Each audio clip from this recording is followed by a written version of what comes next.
তাহলে কি অবস্থা তোমার এখন তাহলে বল? ভালো। তোমার কি অবস্থা? আমারও অবস্থা আর কয়ে না। তোমারে কইলাম যে রও বিয়ে শাদিটা করে ফেলাই, তুমি তো না করো খালি। আরে বিয়ের জন্য এত পাগল হচ্ছে কেন? কিছুদিন সময় দেও। আর কোনো কথা? তাহলে আমরা রিলেশন করে কি করলাম? তুমি আমারে বুঝো, আমি তোমারে বুঝি। এখনো বোঝাবুঝি হয়নি। মাত্র কিছুদিন হয়েছে আমরা রিলেশনশিপে আসছি। এখনই যদি বিয়ের প্যারা দাও কিভাবে হবে বলো? আমার বউটা হলো গ্রামের একটা আনকালচার, ওর লাগে আমার যাই না, ঠিক আছে? এর জন্য তোমার আমি বিয়ের জন্য প্যারা দিই। আমার কথাটা কি বুঝছো? বুঝতে পারছি, কিছুদিন সময় তো লাগবে। আর সবাই, আমি যদি মনে করো যে সবাই বের করতে তুমি পারবে না। তুমি কেন বুঝতেছো না? তুমি হইছো, ঠিক আছে, আমি হইছি আনমেরিড, ঠিক আছে? কিভাবে আমার বাবা মা কি মেনে নেব সেটা তো আমার বুঝাইতে হবে। তাহলে আমরা যে রিলেশনে আসলাম, এটা তো আমরা সবাই জানাশোনা করে আসলাম নাকি? ঠিক আছে, তবু তো আমার বাবা মামার বলতে হবে। না, তুমি আমার লগে যে রিলেশনশিপে আসছো, আমরা তো সব জানাশোনা করেই আসছি নাকি? হ্যাঁ, নাকি এমনি আসে পড়ছি? তুমি টেনশন নিও না, ঠিক আছে? তোমার বাবা মারে বলে আমি ম্যানেজ করবো, ঠিক আছে? আমাদের বিয়ের কাজটা সেরকম। তাহলে এটা একটু তাড়াতাড়ি করতে হবে। হ্যাঁ বলছি তো, বাসায় কথা বলি। কতদিনে বললো? আমি আজকে বাসায় যাই, মারে বলি কিছু কথা, তারপর কাজীটা আমি নিয়ে আসবো। তুমি তাই না গো স্বামী?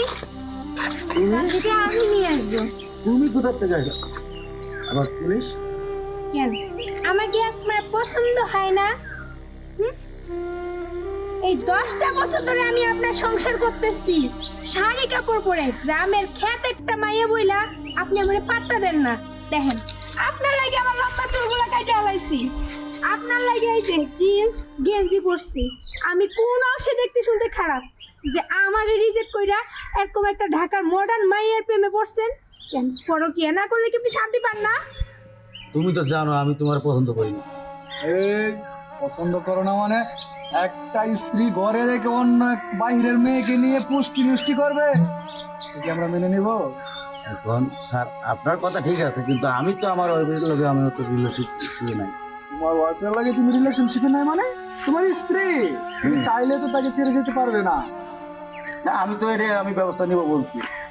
ব্যবস্থা নিবে? জি। তাহলে ওকে ডিভোর্স দাও, ডিভোর্স দেওয়ার পরে একটা মেয়েকে নিয়ে ফুর্তি করো।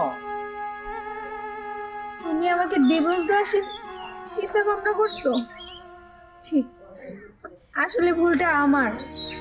আমরা স্বামী সংসার করার জন্য নিজেকে একবারে খ্যাতের মতো রাখি, নিজের যত্ন নেই না, নিজের খেয়াল রাখি না। নিজে না খেয়ে সকালে ঘুম থেকে উঠে চোখ ঘষতে ঘষতে সমস্ত কাজ করে স্বামী কাজে যাবে, আগে তার খাবারটা রেডি করি। আমি আমি কিসে কম ছিলাম?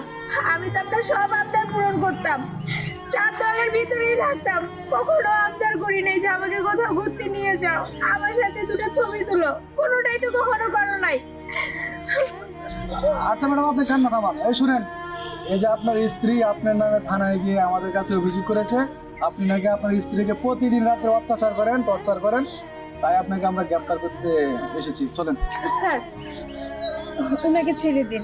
জোর করে হয়তো বা সংসার করা যায়, কিন্তু সারাটা জীবন কাটিয়ে দেওয়া যায় না। উনি যাকে নিয়ে ভালো থাকতে চায় ভালো থাকবে। আচ্ছা ম্যাডাম, আপনি কান্না করেন না। আপনারা যেহেতু এটা একটা মীমাংসার পথে আসতেছেন, তাহলে আপনি একটু সময় করে আমাদের থানায় এসে অভিযোগটা তুলে নিন। ঠিক আছে স্যার। আমি আসি তাহলে। আচ্ছা, তুমি তো খুশি তাই না? না শোনা, আমার তুমি মাফ করে দাও। আমি জীবনে আর এরকম করবো না। আমি জানতাম না তুমি যে আমার এতটা ভালোবাসো। আমি আসলে এই রঙের দুনিয়া ঘুরে আমি আসলে কিছুই বুঝতে পারিনি। আমি বিশেষ করে আজ থেকে আমি আর এগুলো করবো না। একটা বার যদি তুমি আমাকে সুযোগ দিতে যে বাইশা, আমি তোমাকে এভাবে দেখতে চাই, 4 দেওয়ালের ভিতরে থাকলেও আমি তোমার সামনে সেভাবে দাঁড়াতাম। না শোনা, খুব ভালো লাগে তোমার। আমি আর জীবনে তোমার ই করবো না। আর জীবনে